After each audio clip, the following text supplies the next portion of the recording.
Buenos días y muchas gracias a todos por estar aquí. Agradezco sinceramente la invitación que me hizo el equipo directivo, don José María y don Antonio, a dirigiros la palabra en esta mañana, en esta jornada tan importante para la Cáritas Diocesana de Toledo, porque es una ocasión de encuentro, una ocasión, como nos acaba de decir Antonio, también de cargarnos las pilas, y es un motivo de alegría encontrarnos, conocernos y ayudarnos en nuestros retos. Sobre todo, el planteamiento que se ha realizado en esta ocasión, no se trata en este encuentro de hablar de cuestiones técnicas, podríamos decir, de cómo realizar la acogida, cómo mejorar nuestros servicios en Cáritas, sino sobre todo cargarnos de razones para amar. Título de un famoso libro de José Luis Martín Descalzo, pero que nos puede servir también como pórtico de esta charla. Razones para amar. Razones que tenemos nosotros y razones que han tenido otros antes que nosotros. Y efectivamente, en línea con lo que el Santo Padre nos ha dicho en su reciente exhortación apostólica Gaudete Exsultate. Fijaos que dice en el número 21 que, y lo quiero unir al lema de la jornada, que nosotros, dice el Papa, entramos dentro de un designio que va muy por encima de nosotros. Es el designio del Padre, que no es otro Jesucristo, y nosotros en Él, dice Él. En último término, es Cristo amando en nosotros, porque la santidad, que es el ideal de todo cristiano, el desarrollo de nuestra vocación bautismal, no es, con palabras de Benedicto XVI, sino la caridad plenamente vivida. La santidad no es otra cosa que la caridad plenamente vivida. Y fijaos, nosotros, el lema de esta jornada es voluntarios, servidores de la caridad, que ya nos está diciendo algo interesante. Somos servidores, no dueños. Somos servidores porque la caridad nos supera, nos antecede, nos envuelve, podríamos decir. Es un ministerio el que realizamos, una diaconía, no por nuestra propia iniciativa, sino participando de algo que es mayor que nosotros. Servimos la caridad de Cristo. Y somos servidores de la caridad porque la caridad de Dios en persona, que es Jesucristo, se ha hecho nuestro servidor, se ha hecho nuestro esclavo hasta el extremo, hasta la muerte. Por eso, fijaos, en todas nuestras actividades de Cáritas, en todas nuestras iniciativas, en todos los programas, en todo lo que somos y hacemos, nada puede suplantar la caridad de Cristo. Nada puede suplantar ese amor que hace el milagro de rescatarnos de la muerte de nuestro egoísmo, de rescatarnos de nuestra falta de fe y que nos concede una mirada nueva, un corazón nuevo. Como decía también el Papa Benedicto XVI, nos concede un corazón que ve en el prójimo a Cristo y ve en el prójimo todas sus necesidades. También el Papa Francisco nos dice en esa exhortación, citando la carta a los Hebreos, que nos precede una ingente multitud de testigos. Dice el Papa al comienzo de su exhortación, hay distintos testimonios que nos animan con palabras del apóstol San Pablo en la carta a los Hebreos, que nos animan a que corramos con constancia en la carrera que nos toca. Abraham, Sara, Moisés, Gedeón, de los que habla la carta a los Hebreos. Sobre todo nos invita a reconocer que tenemos una nube tan ingente de testigos que nos alientan a no detenernos en el camino y que nos estimulan para seguir caminando hacia la meta. testigos cercanos a nosotros en el espacio y en el tiempo, y testigos que nos invitan a que participemos de la caridad de Cristo y que entendamos nuestro servicio de amor como voluntarios así, participación en la caridad de Cristo. Cofradía de la Santa Caridad. La Cofradía de la Santa Caridad es una de las más antiguas de España y probablemente de toda Europa, por lo que cuenta con el privilegio de ir más cerca que ninguna otra del Santísimo Sacramento durante la procesión de la fiesta del Corpus Christi de Toledo. Fue fundada en el año 1085, en tiempos de Alfonso VI, con la cristiana misión de dar sepultura a los muertos durante la Reconquista de Toledo y asistir espiritualmente a los reos.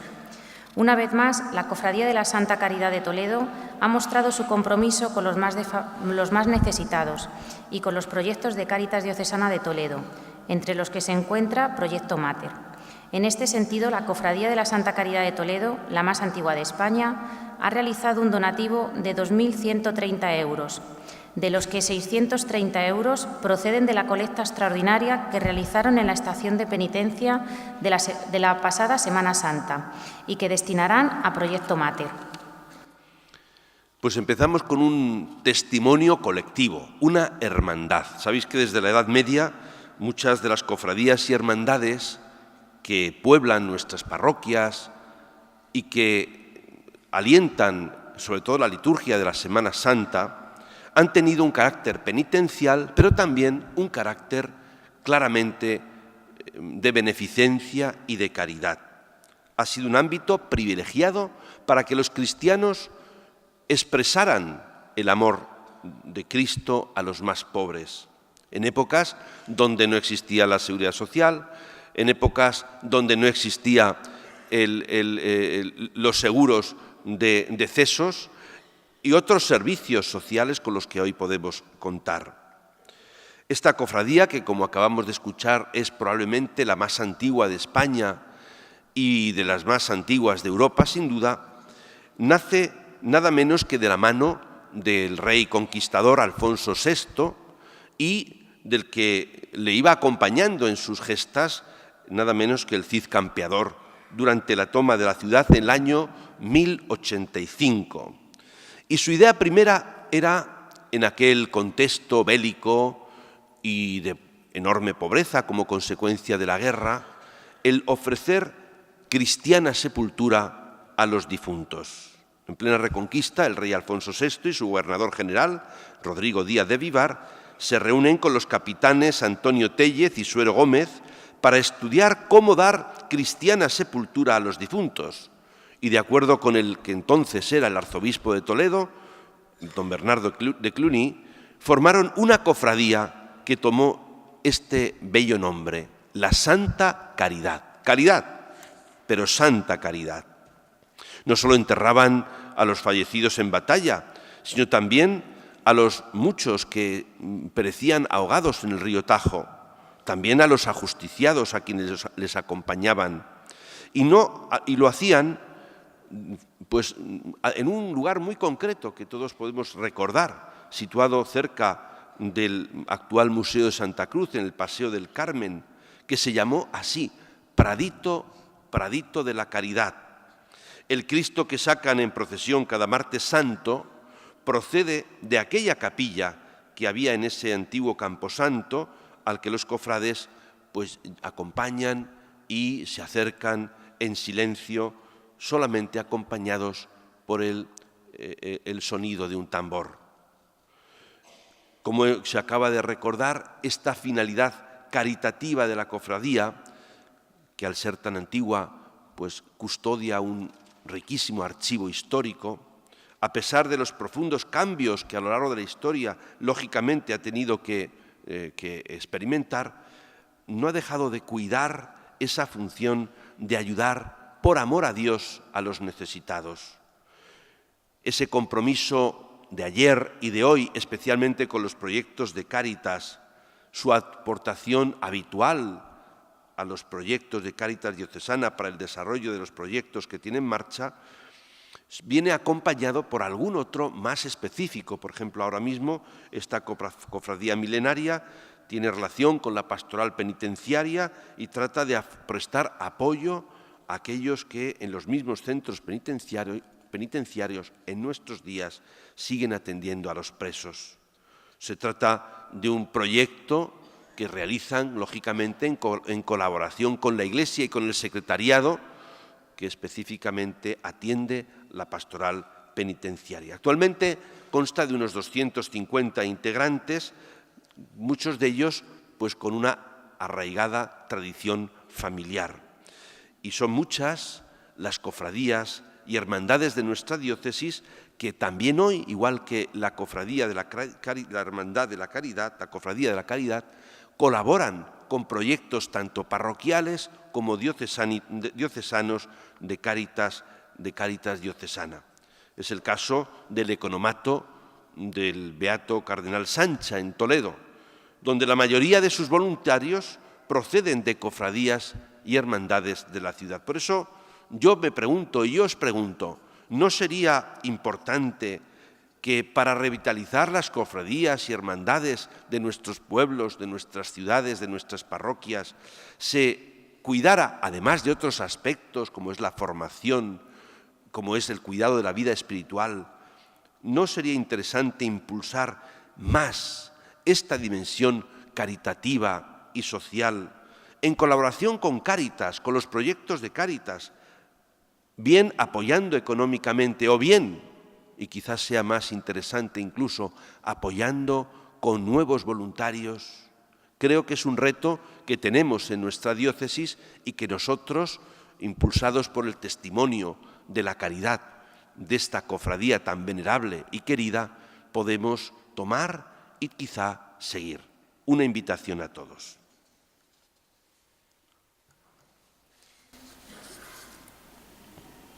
Beato Cardenal Sancha. El siervo de Dios, Ciriaco Sancha y Hervás, nació en el año 1833 y murió en el año 1909. Su vida abarca, pues, casi 3/4 partes del siglo XIX y la primera década del siglo XX, años estos de verdadera convulsión en la vida social, política y eclesial de España, con sus repercusiones en las colonias españolas de ultramar. Un gran hombre, un ejemplar cristiano, un virtuoso obispo que forjó su personalidad entre los muros del seminario de Burgo de Osma, donde también fue profesor, y al que el Señor llamó para servirle en aquella diócesis, en Santiago de Cuba, y más tarde ya en España como obispo auxiliar de Toledo, como obispo de las diócesis de Ávila y de Madrid-Alcalá, como arzobispo de Valencia y finalmente como arzobispo de la sede toledana, donde murió tras serle concedida la dignidad cardenalicia. La vida del cardenal Sancha está cuajada de importantes acontecimientos, pero sobre todo de una inquebrantable fidelidad al Evangelio, que cautivó a sus contemporáneos y a cuantos se han ido acercando a su vida. Una existencia caracterizada por su sencillez y amor a los pobres, así como por su apasionada adhesión a la sede apostólica. En el episcopologio toledano tenemos varios obispos santos, sobre todo de la época visigoda. Una anécdota: cuando ya se nos anunció ya que iba a ser inmediata beatificación del cardenal Sancha, en una de esas reuniones tan divertidas que tenemos entonces los lunes, me acuerdo que le dije: mire, señor cardenal, era entonces don Antonio Cañizares, se ve que no hay incompatibilidad de ser cardenal de la Iglesia y ser santo, también en el siglo XX. Aquí tenemos un cardenal del siglo XX, y del siglo XXI también sería posible, un cardenal del siglo XX que, cercano a nosotros en el espacio y no lejano en el tiempo, nos da el testimonio de una vida entregada a la Iglesia y entregada a Jesucristo. Fijaos una anécdota que puede ser significativa. Haceros una idea no difícil de hacerse después de este final de invierno tan tremendamente lluvioso y frío como hemos tenido.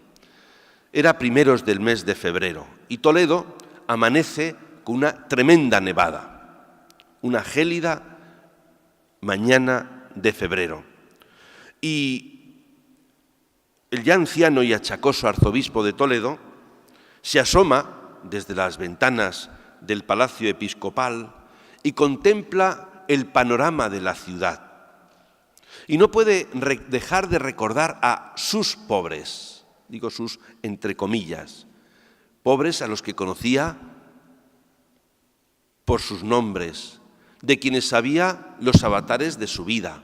Y allá, desde la ventana del viejo caserón, el viejo palacio de Toledo, y mirando la ciudad toda nevada, resuena probablemente en su corazón aquellas palabras de San Pablo: Caritas Christi urget nos. La caridad de Cristo nos urge, nos empuja, nos mete prisa. Alguno traduce esta frase.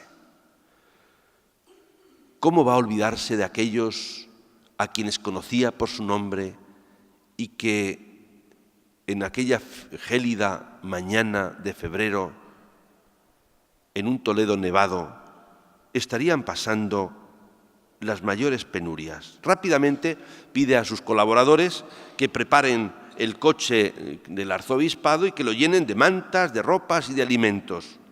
Él mismo desea acercarse a esas casas de los barrios más pobres a socorrerlos en su necesidad. Después de hacer el reparto de aquellos alimentos, de aquellas mantas, de aquellas ropas, vuelve al palacio hecho polvo, imaginaos, con fiebre, ya anciano el hombre, pues sin apenas fuerzas. Sin embargo, le quedan todavía fuerzas. Tenía un compromiso ese día, dar una plática a la comunidad de damas catequistas de la ciudad. Y sale a dar esa plática a las damas catequistas que están en Toledo. Vuelve a palacio y ya no volverá a salir, porque esa fiebre, en su ya maltrecha salud, se va a convertir en unos días después en la causa de su muerte. Fallecía Ciriaco María Sancha, arzobispo de Toledo, llamado Padre de los Pobres, a los 76 años de edad, en el Palacio Episcopal de Toledo. ¿Y quién fue este hombre? Este hombre de Dios, ciertamente, que fue proclamado beato por mandato del Papa Benedicto XVI el 18 de octubre del año 2009, y que era declarado en las letras apostólicas diligente e infatigable testigo de Cristo, Padre de los pobres y servidor de la unidad de la Iglesia. En estas palabras, buena parte se resume lo que fue la vida de Ciriaco María Sancha, testigo de Cristo, Padre de los pobres y realmente servidor, que le costó más de un disgusto, servidor de la unidad de la Iglesia en España. Como se nos acaba de decir, fue una figura clave en la Iglesia española en el paso del siglo XIX al siglo XX. Un personaje realmente crucial, podríamos decir, en la modernización de nuestra Iglesia. Fue el hombre de León XIII en la Iglesia española, León XIII, el Papa de la Rerum Novarum, el Papa que invita al apostolado de los obreros y a buscar la paz social, lejos de esa ideología disolvente que era el comunismo y que trataba y que envenenaba ya entonces a tantos obreros. Como se nos recordaba en la introducción, ya desde joven sacerdote fue un hombre intrépido. Había nacido en un pueblecito cerca de Aranda de Duero, que entonces pertenecía a la diócesis de Burgo de Osma. Se había formado en aquel seminario y, siendo un joven profesor del seminario, después había completado estudios en Salamanca, siendo un joven profesor del seminario de Burgo de Osma, fue promovido un burgalés, que se llamaba Primo Calvo Lope, como arzobispo de Santiago de Cuba. Entonces todavía de Cuba era de la corona española. Y el bueno de don Ciriaco pues es designado, es elegido para que le acompañara en su ministerio al nuevo arzobispo de Santiago de Cuba como secretario particular. Ya antes de marcharse a Cuba, sin duda, el joven sacerdote ciriaco era intrépido y fue brillante, no solamente como profesor del seminario y también en su amor a los pobres, pero sobre todo ese amor a los pobres se va a intensificar mucho cuando llega a Cuba. Allí realiza una tarea importante, además de ser secretario del obispo y además de ser profesor de teología moral en el seminario de allí, pues cuida como confesor a muchas personas que se acercaban hasta la Catedral de Santiago a buscar el consuelo espiritual y la gracia de Dios. Y ese ministerio, un tanto pues silencioso, fue haciendo surgir en torno a él personas que, también movidas por la caridad que ardía en su corazón, se sintieron llamadas a buscar el camino de la santidad en el servicio a los más pobres. Él ya había realizado algunas obras de caridad, fue muy intrépido el don Ciriaco en iniciar nuevos proyectos y, de hecho, en Cuba, poco después de llegar, pues crea un asilo de niños huérfanos y va a encontrar pues la luz suficiente por parte del Señor de ofrecer a muchas de aquellas jóvenes que se dirigían con él y que se sentían acuciadas también a avanzar en el camino de la santidad, por el camino del amor al prójimo, y pudo fundar en el año 1869 una nueva congregación de religiosas dedicada al cuidado de huérfanos, inválidos y desamparados. Al principio se llamaría así, Hermanas de los Pobres, Inválidos y Niños Pobres. Posteriormente decidieron cambiar su nombre y se llaman, para inmortalizar a aquel que fue su mentor, Congregación de las Hermanas de la Caridad del Cardenal Sancha. ¿Cuál es su carisma? El carisma de dar gloria a Dios, servir a Cristo en la persona de los pobres. En torno a él, las 4 iniciadoras, 2 hermanas, Concepción y Asunción Domingo, Josefa Fernández, Caridad Flores, y a lo largo y a lo ancho de la historia desde entonces, casi 150 años, se han ido extendiendo por distintos países del mundo, se han ido multiplicando sus atenciones. Pero decía aquellas letras apostólicas que declaraban al Ciriaco Sancha beato, que uno de sus aspectos más destacados era su pasión por la unidad de la Iglesia. Y fijaos, es que desde muy joven sufrió por la unidad de la Iglesia. En 1868 tuvo lugar en España la revolución llamada La Gloriosa, que destronó a Isabel II y que introdujo en el gobierno de España unas situaciones muy convulsas de corte liberal que hicieron que fuera presentado como nuevo obispo de Santiago de Cuba alguien que no tenía el refrendo de la Santa Sede.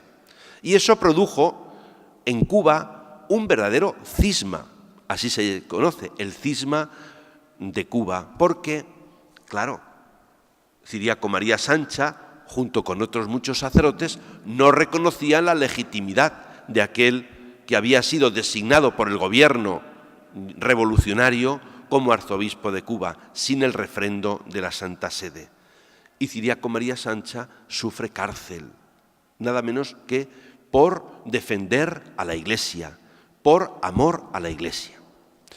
Unos años después, restaurada la monarquía en España, la época de la Restauración, aquel sacerdote caritativo, intrépido en obras de caridad, va a ser llamado al oficio de obispo. Entonces todavía no se había creado la diócesis de Madrid, dependía de Toledo, y fue obispo auxiliar de Toledo, pero residente en Madrid. De hecho, fue ordenado obispo en la actual colegiata de San Isidro, porque su ministerio iba a ser unido al arzobispo de Toledo, pero desarrollado en la capital de España. y de hecho le tocó dar los pasos necesarios para que muy pronto, unos años después, fuera designado el primer obispo de la diócesis de Madrid. En España va a encontrarse con, igual que se había encontrado, pues con muchas personas que ven en él una esperanza. La gran pasión por la unidad de la Iglesia le va a acompañar toda su vida. Como se nos recordaba antes, después de ser obispo auxiliar de Toledo en Madrid, fue designado obispo de Ávila, luego fue llamado otra vez a ser obispo de Madrid. El primer obispo de Madrid fue asesinado a la puerta de la catedral y la situación fue bastante complicada y llamaron a Ciriaco María Sancha, fiel servidor de la Iglesia, a continuar la labor del primer obispo de Madrid, allí en la capital de España. Posteriormente fue designado arzobispo de Toledo y cardenal y primero arzobispo de Valencia, cardenal y arzobispo de Toledo. Pero fijaos, en toda esta época va a destacar sobre todo por dos grandes pasiones. La primera, la unidad de la Iglesia. Esa experiencia que sufrió en Cuba le iba a acompañar siempre. Y la situación en esa recién restaurada monarquía en España había dividido enormemente a los católicos. Reconocéis un poco la historia, estaban divididos entre los carlistas y los isabelinos, estaban divididos entre los que eran tradicionalistas y que eran llamados integristas, que eran partidarios de volver al antiguo régimen, y los posibilistas. Bueno, una situación muy dolorosa, pero muy violenta, en la cual Ciriaco María Sancha, que adoptó ya el nombre de María cuando fue designado obispo, pues va a trabajar sin descanso por buscar la unidad de los católicos. Promueve los congresos católicos, promueve distintas formas de asociación, muy dirigido y orientado por el Papa León XIII y porque era el que era entonces el nuncio Rampolla, y en estas luchas o en esta tarea pues sufrió enormemente, incluso con el enfrentamiento con algún obispo. Es conocido, por ejemplo, un enfrentamiento notable que tuvo con el obispo de Sevilla, nada menos que con el beato Spínola, porque él consideraba que no había sido bien tratado por un sacerdote de la diócesis de Sevilla. Y esta situación de sufrimiento le acompañó durante toda su vida. Pero una situación de sufrimiento y de pasión por la unidad de la Iglesia que fue como la semilla que cae en tierra y que después daría mucho fruto, porque no cabe duda de que pondría las bases de lo que posteriormente, muchos años después, sería lo que hoy conocemos como el apostolado seglar, organizado fundamentalmente la acción católica. La segunda gran pasión fue el amor a los pobres y sobre todo el servicio a los últimos. Lo hizo no solamente por el camino de la beneficencia, sino promoviendo ya lo que podemos llamar un verdadero catolicismo social. Cuidó los centros de obreros para que pudieran tener una formación cristiana, cuidó también de manera pues muy delicada y muy comprometida todo aquello que podía favorecer una presencia regeneradora de la Iglesia en la sociedad española de su tiempo. Ciriaco María Sancha, que fue audaz, fue apasionado en el amor a la Iglesia, nos enseña algo importante. ¿Cuántas veces, incluso entre nuestros grupos de voluntarios, en nuestros grupos parroquiales, en nuestras cáritas, sufrimos la tentación de la división, de querer quedar por encima de los demás? Ciriaco María Sancha nos enseña el valor de la unidad, que brota del amor de Jesucristo, que pasa por la verdad, como Él la defendió, pero pasa también y sobre todo por el camino de saber que somos parte de algo que nos supera. Somos servidores de Jesucristo en la Iglesia. Pues quedémonos con estos dos testimonios de amor a la Iglesia, amor a la unidad y también de amor a los pobres.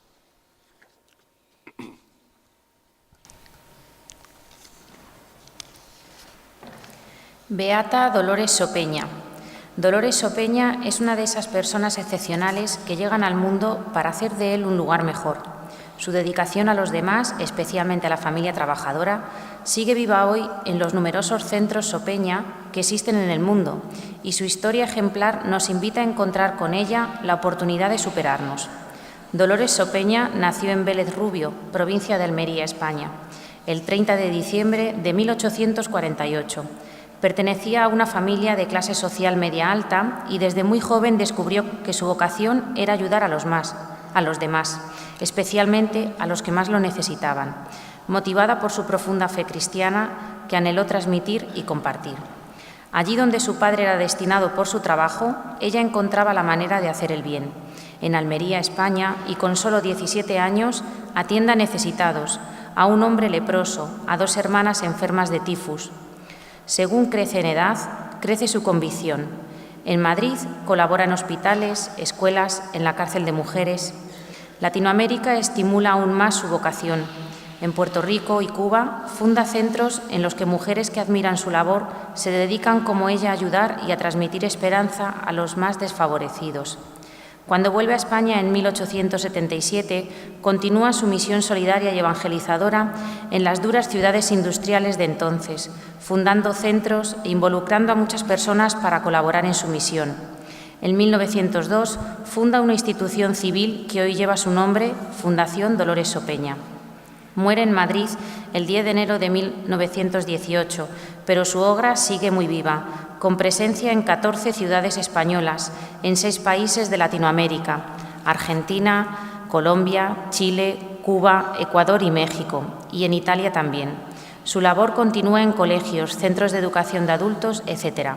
Alumnos, colaboradores, donantes, miles de personas contagiadas del espíritu solidario Sopeña mantienen hoy más que nunca vivo el legado de una mujer excepcional que en el año 2003 en Roma fue beatificada por la Iglesia Católica. La santidad es contagiosa y encontramos que Dolores Sopeña conoció a Ciriaco Sancha ya en la época de Cuba. Como se nos acaba de indicar, por avatares de su familia, ella estuvo en Cuba. Esta mujer ciertamente se sintió llamada desde muy joven por Dios a dar la vida por amor a Él, trabajando sobre todo en la promoción de los más desfavorecidos, promoción de los hombres y de las mujeres, promoción de los descartados de la sociedad de su tiempo. Allí donde nadie iba, ella se sentía urgida a ir, a hacer presente la caridad de Cristo. De ahí su audacia. Un rasgo de la personalidad de Dolores Sopeña fue la audacia de iniciar obras que otros para realizar lo que otros no habían sido capaces de realizar. Como hemos escuchado, este año se cumple el centenario de su muerte y fue precisamente en la ciudad de Toledo, atraída por el entonces arzobispo de Toledo, el cardenal Ciriaco María Sancha, el beato, donde funda el instituto de lo que se llamó entonces Damas Catequistas y posteriormente se ha llamado Institución Catequista Dolores Sopeña. Fue un gran don para la Iglesia, sin duda, esta mujer. Fue un gran don para la humanidad, porque realmente ella, como os decía hace un momento, abrió caminos nuevos y lo hizo buscando la promoción integral de la persona. En esto es lo que querría yo fijarme, promoción integral de la persona, no solamente material, también espiritual. Ella estuvo convencida desde el principio de que muchos no conocían a Dios y por eso no le amaban, que la razón de por qué tantos podían estar lejos en su vida de Dios era porque no habían tenido experiencia de conocerle. Y ella se preguntaba, ¿cómo puedo darlo a conocer? ¿Cómo puedo dar a conocer a Dios y el amor de Dios? Y el camino que ella descubrió por la luz del Espíritu Santo es el camino del respeto a las personas y del amor, el amor a cada una de ellas. Porque, fijaos, según ella pudo experimentar, es el amor el que a ella misma la despertó y le hizo descubrir las necesidades que tenía a su alrededor. Y a su vez, es el amor el que impulsa a despertar y a movilizar a otros. Es el amor, es el camino del amor y es también la meta, porque como ella misma decía, es lo lógico si Dios es amor. Como os decía hace un momento, se habrán juntado en el cielo estas dos personas, Ciriaco María Sancha y Dolores Sopeña, cuyas vidas se entrecruzaron en varios momentos importantes de su vida. Resulta que la razón por la cual Dolores Sopeña estaba en Cuba, cuando el joven sacerdote Ciriaco Sancha acompañaba al arzobispo de Santiago de Cuba, era porque el padre de Dolores Sopeña era juez y había sido destinado allí. Y resulta que en aquel episodio que ya os he contado antes, que le llevó a la cárcel a Ciriaco Sancha como consecuencia del cisma de Cuba, ahí tenemos a la jovencísima Dolores Sopeña intercediendo ante su padre para que cuidara bien a aquel sacerdote con quien algunas veces se había confesado y que había sido apresado. Y llegó a convencerle a su padre de que tenía que desobedecer incluso al gobierno, a las normas del gobierno, con tal de que se restableciera la paz. Como hemos dicho, nació en el año 1848 en Almería. Fijaos, año 1848, el año en que Marx publicó el Manifiesto Comunista. Ella también se sintió movida por las injusticias que vio en su tiempo a salir al encuentro de los más pobres, pero no desde una ideología disolvente, sino desde una realidad nueva y transformadora que es la caridad de Jesucristo.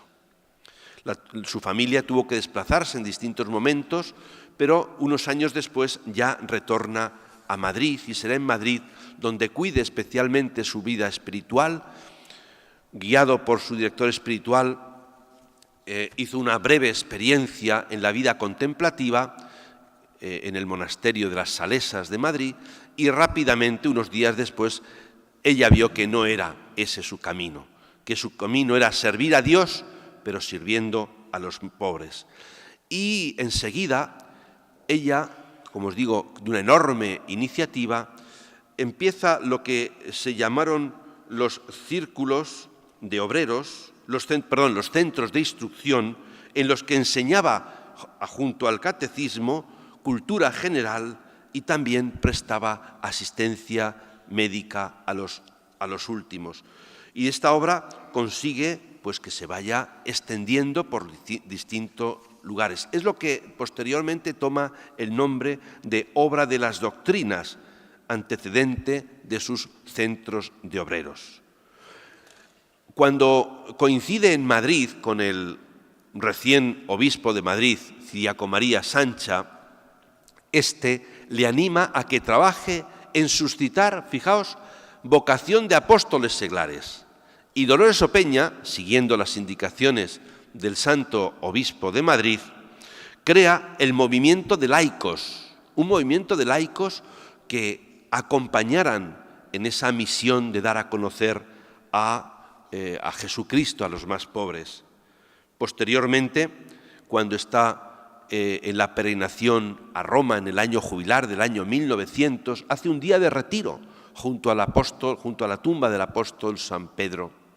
Y allí siente la luz interior de que todas las distintas iniciativas que había ido creando, esos centros de obreros y centros de instrucción que se habían multiplicado por toda España, necesitaban un soporte humano. Me recordaba también a una realidad muy parecida que se fundó en Austria, en una época muy pareja a esta, por la beata Hildegarda. Se siente movida a fundar una congregación religiosa que sostuviera con la entrega de almas generosas esta obra de promoción de los últimos y de los pobres.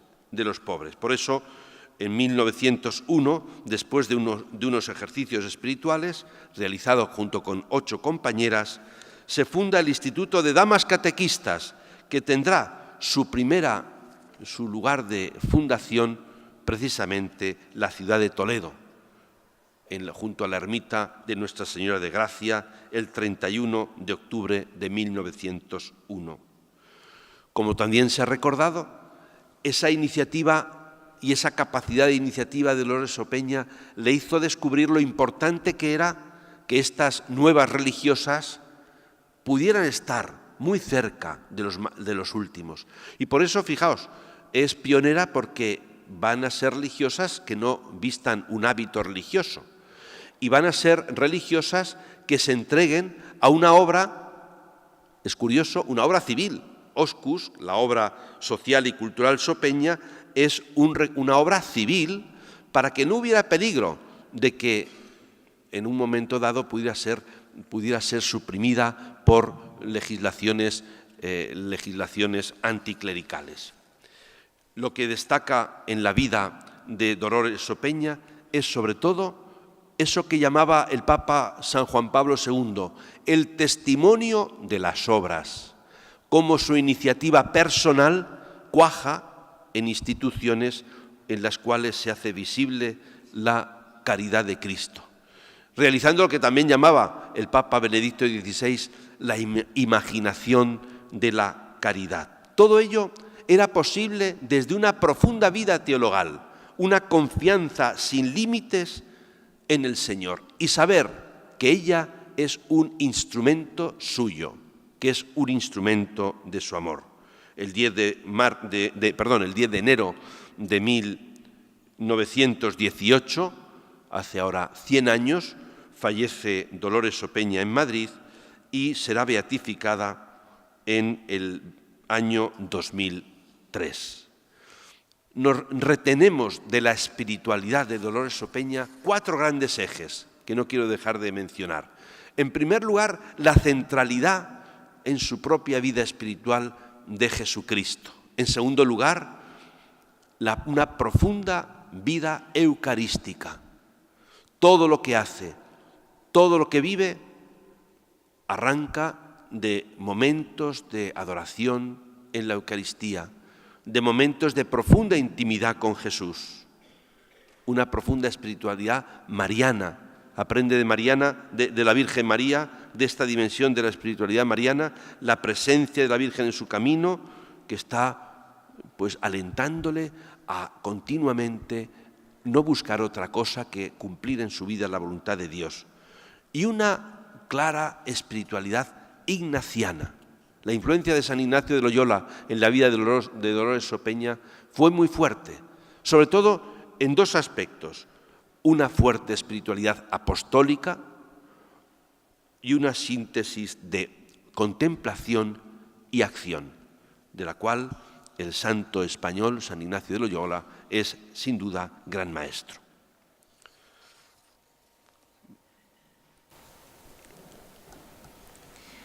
Beato Saturnino Ortega. Saturnino nació el 29 de noviembre de 1866 en Vihuega, provincia de Guadalajara y arzobispado de Toledo, hijo legítimo de Santiago Ortega Lozano y de María Montealegre Atienza, ambos naturales de la dicha villa. Fue bautizado el 30 de noviembre de 1866 en la iglesia parroquial de Santa María de la Peña. Quedó huérfano de madre en su más tierna infancia. Su padre se casó en segundas nupcias con una mujer sencilla y buena cristiana. Sus primeros años de estudios los cursó en casa, preparando el bachillerato.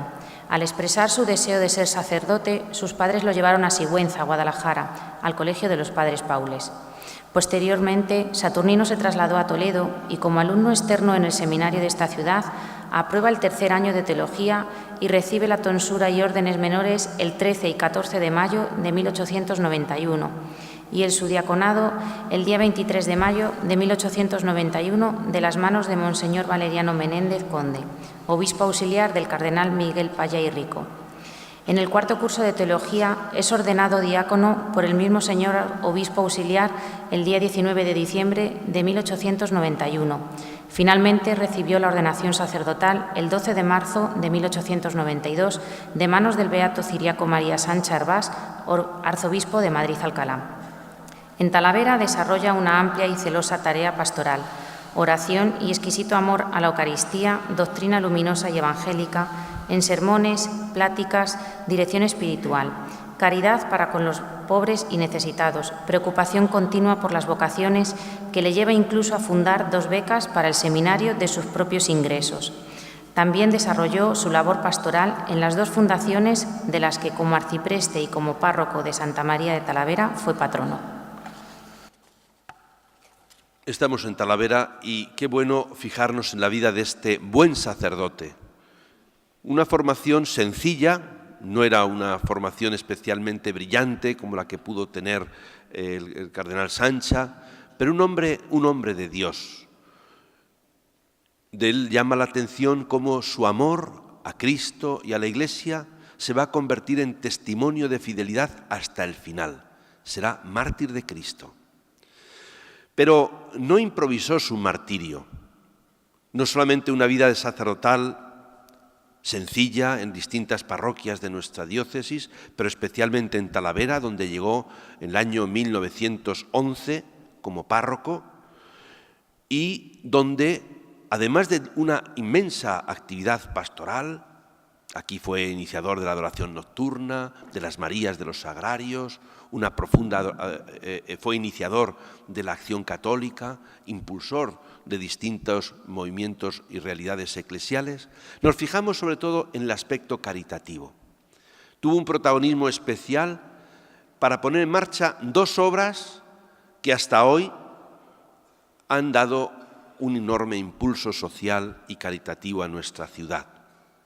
La Fundación Joaquina Santander y la Fundación San Prudencio, de las cuales fue, sí, patrono, pero fue de los primeros iniciadores. En relación con la Fundación Joaquina Santander, la puso en marcha cumpliendo la voluntad de esta mujer muy destacada de la ciudad de Talavera y haciendo posible 2 grandes preocupaciones que había en la Iglesia toledana y concretamente en Talavera. Primero, el problema de la educación. No existía más que una pequeña escuela llevada por las Hijas de la Caridad en lo que había sido el Hospital de la Misericordia. Todavía no había sido creada ninguna escuela pública, fijaos, y impulsado por esta necesidad ponen en marcha un centro educativo en una zona en el barrio de Puerta de Cuartos. Allí se compran unas casas para poner en marcha un colegio sostenido por la misma fundación a la que había destinado los bienes con los que contaba esta familia.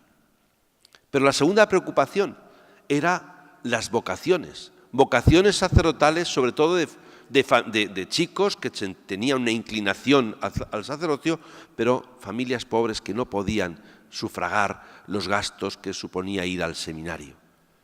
Y también la Fundación Joaquina Santander pone en marcha, siendo arcipreste de la ciudad y con su impulso, un seminario menor en Talavera, que está abierto desde 1927, si no recuerdo mal, hasta el año 1967. Con alumnos becados, íntegramente becados, para cuidar su formación y poder posteriormente ir al seminario mayor. Junto a ello, la obra de San Prudencio. Otra familia, la familia Aguirre, queda sin hijos y deciden destinar sus bienes a crear un centro educativo de beneficencia. Desde el año 1913, regido por las Hijas de la Caridad, un colegio para niños que tuvieran dificultades en régimen de internado, que pudieran tener lo necesario para una promoción humana digna. Pues fijaos, el bueno de don Saturnino, que se ve metido en estas iniciativas, sufre como respuesta maledicencias de mucha gente.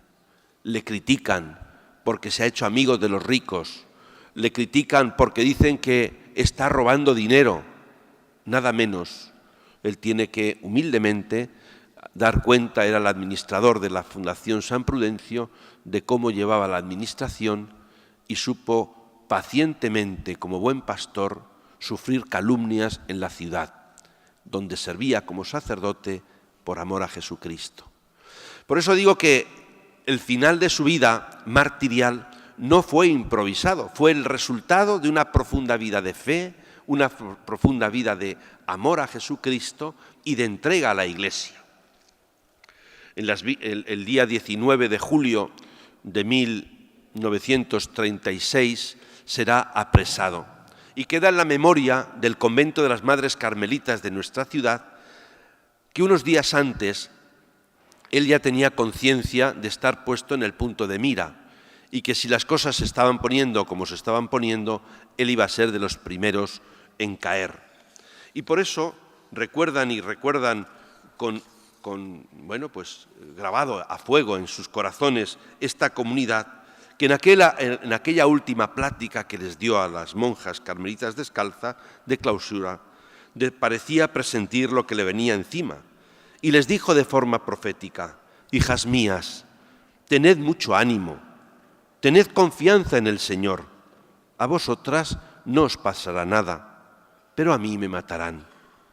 Y dice esa frase que ha quedado como todo un lema de vida: morir por Jesús, qué dulce morir.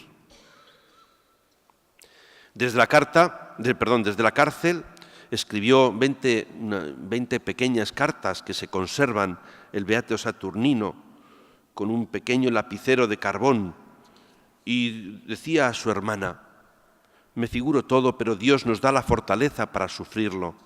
¿Qué más podemos pedir? Lo de este mundo pasa todo. La eternidad es lo que importa. Que la tengamos feliz y entonces nos alegraremos mucho de lo que aquí hayamos pasado. Y seguía diciendo: ¿qué es la vida? Solo el dolor bien llevado es de tanto valor que el cielo es su recompensa. Muchas veces hemos meditado estas verdades. Ahora nos toca vivirlas y sufrirlas aquí para subir al cielo. Que nunca nos falte la gracia de Dios para ello. Fue apresado, como os digo, el día 19 de julio, fue encerrado en la cárcel y se le permitió solamente llevar su manteo y el breviario. Desde la cárcel pidió que le llevaran para su meditación diaria el Kempis.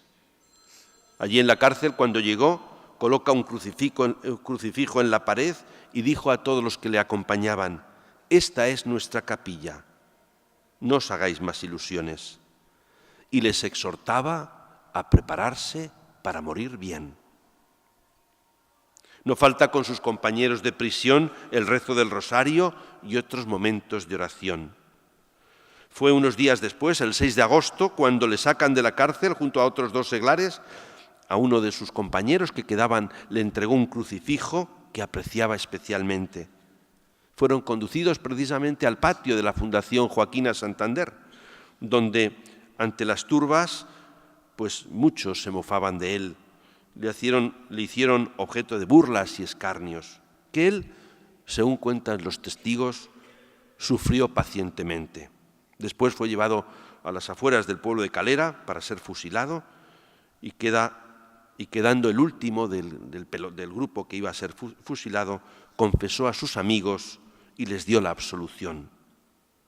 Antes de morir, así lo relatan, perdonó a sus verdugos.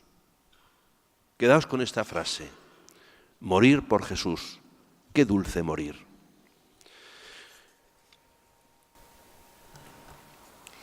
Venerable don José Rivera.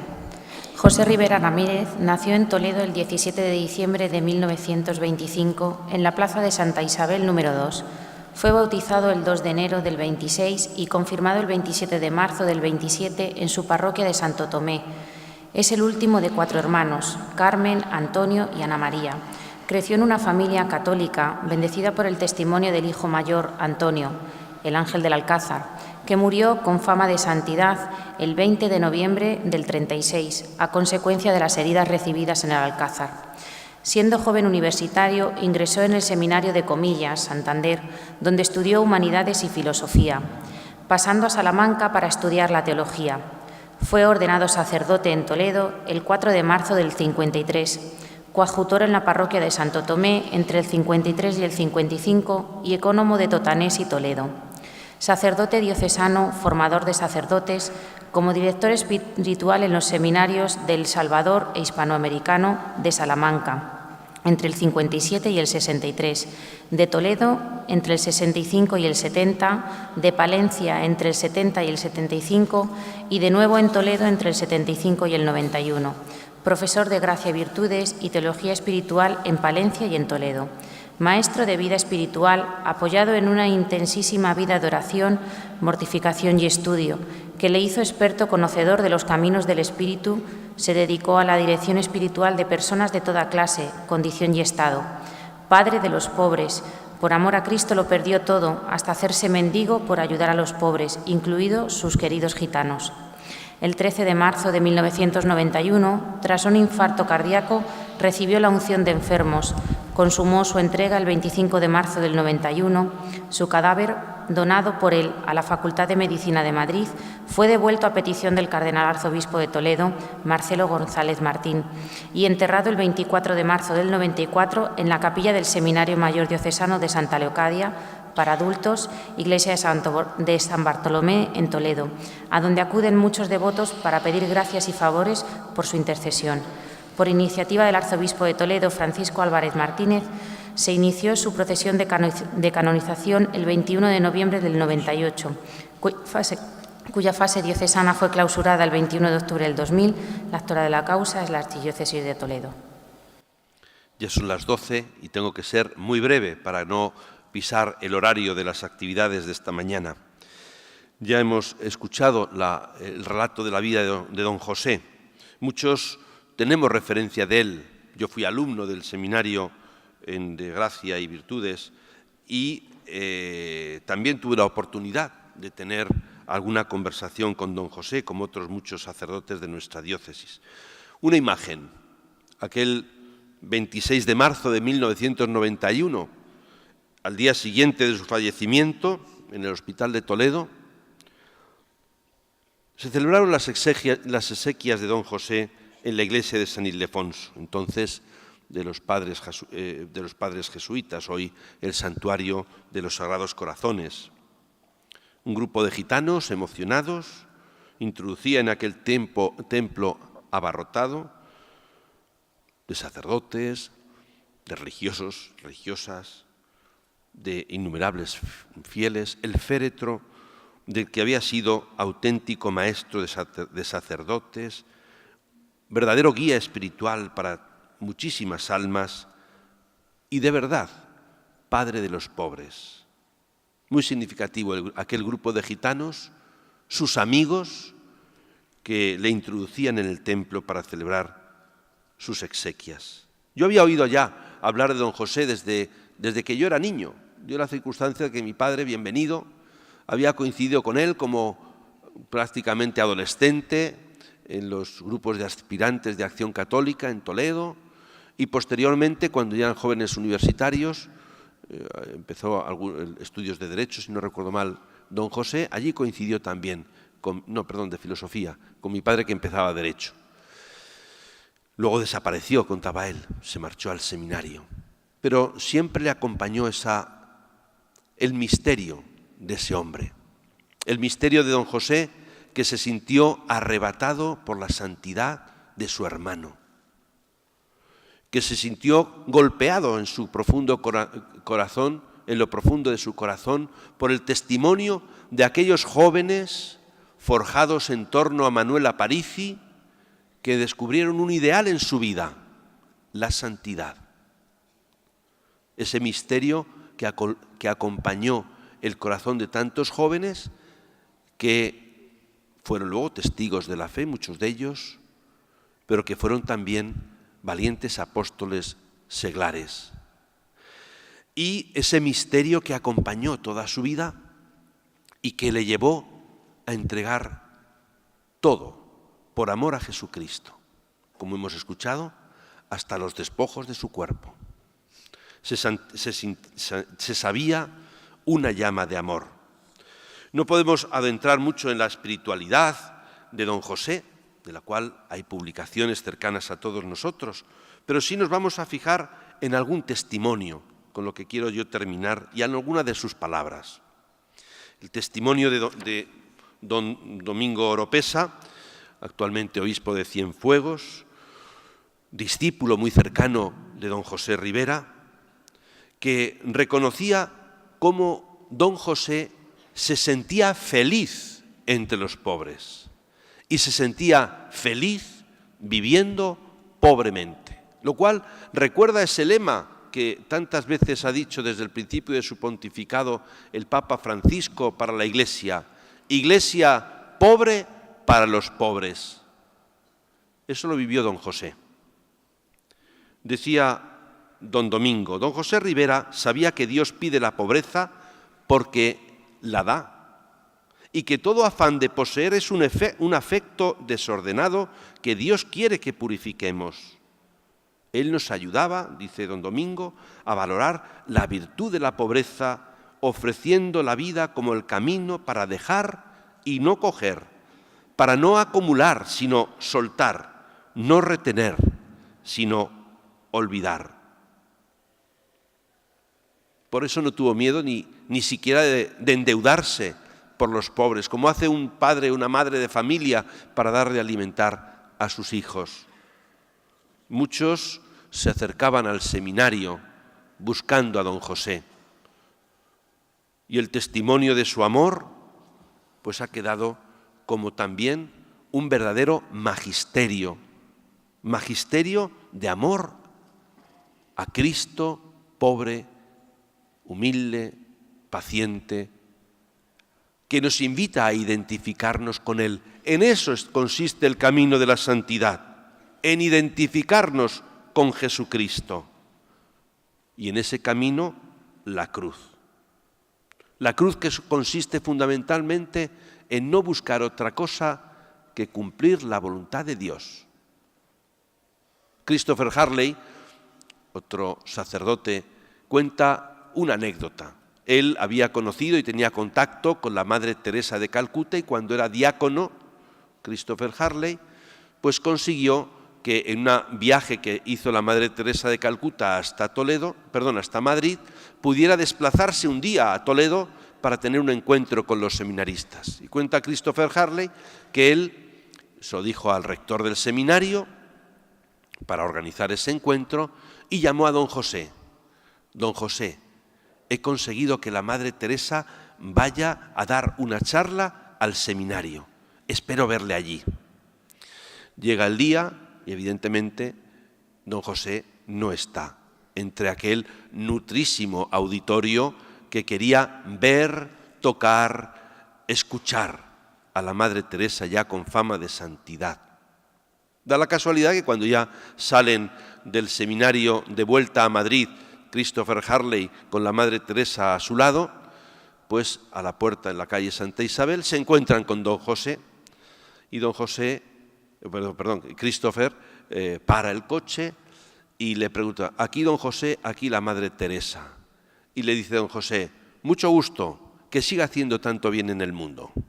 Y ahí quedó la conversación, encuentro breve. Unos días después, cuenta el mismo Christopher, pues en la siguiente sesión de dirección espiritual, le dice: don José, ¿cómo es que no vino a la charla? ¿Cómo es que no vino a la charla? Y cuenta él, se lo dije un poco disgustado porque me había contrariado al único que había hablado para que no faltara. Dijo: mira, tenía esa hora citada a una persona en dirección espiritual y eso es lo que quería Dios que yo hiciera, atender a esa persona en dirección espiritual. Don José fue un hombre de Dios, sin duda, entregado, ciertamente con unas cualidades personales muy singulares, un amor al estudio también muy especial, un auténtico intelectual. Pero don José entendía su propia vida como servicio de amor, en su predicación, incansable en atender a sus gitanos, sus amigos, de atender y ayudar a tantos sacerdotes en la formación de los seminaristas. Tenemos aquí unas frases con las que voy a terminar de un retiro, de unos ejercicios espirituales, donde habla don José de lo importante de la caridad. Y con esto vamos a terminar. Decía don José, algo que es muy importante para los voluntarios de Cáritas: la caridad no es algo que proviene de nuestra iniciativa, sino de la iniciativa de Cristo. Es Él el que nos comunica su vida y su caridad. Decía, la caridad es simplemente un aspecto de la vida, el aspecto más esencial, porque sin Él no hay vida de la gracia. Hasta el punto, dice él, que ha habido teólogos que han identificado gracia con caridad, una cuestión de teología. La gracia es la caridad y la gracia la caridad es la caridad y la gracia es la gracia santificante, dice, no hay que confundirlo. Pero dice, están íntimamente unidas. Si uno no tiene gracia, la gracia de Dios, no tiene caridad. Y si no tiene caridad, es que no está en amistad con Dios, está en pecado. Por tanto, dice, la caridad es un don de Dios. Es inútil que me empeñe yo en tener caridad ni en ejercer la caridad. Es algo que tengo que esperar, es algo que tengo que pedir. Dice, el dinamismo de la esperanza es precisamente esperar la caridad. Si estamos en gracia, tenemos caridad. Nos la está dando Dios, y esta caridad tiene que crecer continuamente.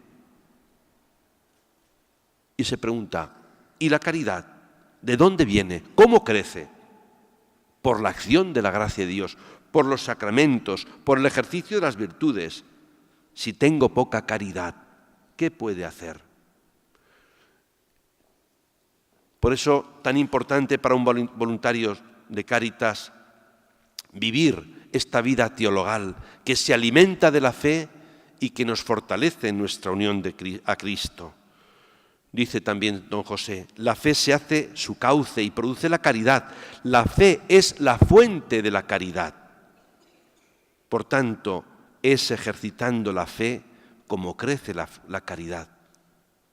Y para eso, una invitación, crece en la oración. No hagas al revés, porque al revés nos exponemos a lo mismo que dije del pecado y de la oración. Nos exponemos a estar haciendo actos que materialmente coinciden con la caridad, pero que no son caridad, porque no proceden de la fe. Puedo tener fe, pero hacer un acto que no procede de ella. Podemos hacer muchas obras, y de hecho las hacemos, que materialmente pueden parecer que coinciden con la obra de caridad, pero no son obra de caridad. Y por tanto, no nos acrecientan la caridad. Sin embargo, la fe, si la ejercitamos de verdad, no puede menos que concluir en la caridad, porque es el dinamismo que tiene. Por tanto, amemos a Jesucristo, unámonos por medio de la fe a Él y seremos capaces de vivir de verdad la caridad de Cristo. Termino. ¿Qué es lo que quiere el Señor que hagamos? Esa pregunta se la hacía mucho don José Rivera, como se lo hacían todos los santos. ¿Qué quieres, Señor, de mí? En cada uno de estos testigos de la caridad, en algunas de las facetas que hemos destacado, se está poniendo de manifiesto que el camino es el camino de la obediencia de la fe a Dios. Buscar y querer no nuestra voluntad, sino lo que el Señor quiere de nosotros. El amor por Dios nos mueve el corazón y ese amor nos hace romper fronteras. Estos testigos del amor de Dios a los más pobres y a aquellos que nadie quiere, nos mueve también a nosotros a seguir su camino. Y esta es la invitación que hoy, desde Talavera de la Reina, recibimos, que seamos servidores de la caridad de Cristo, servidores del amor de Dios. Muchas gracias.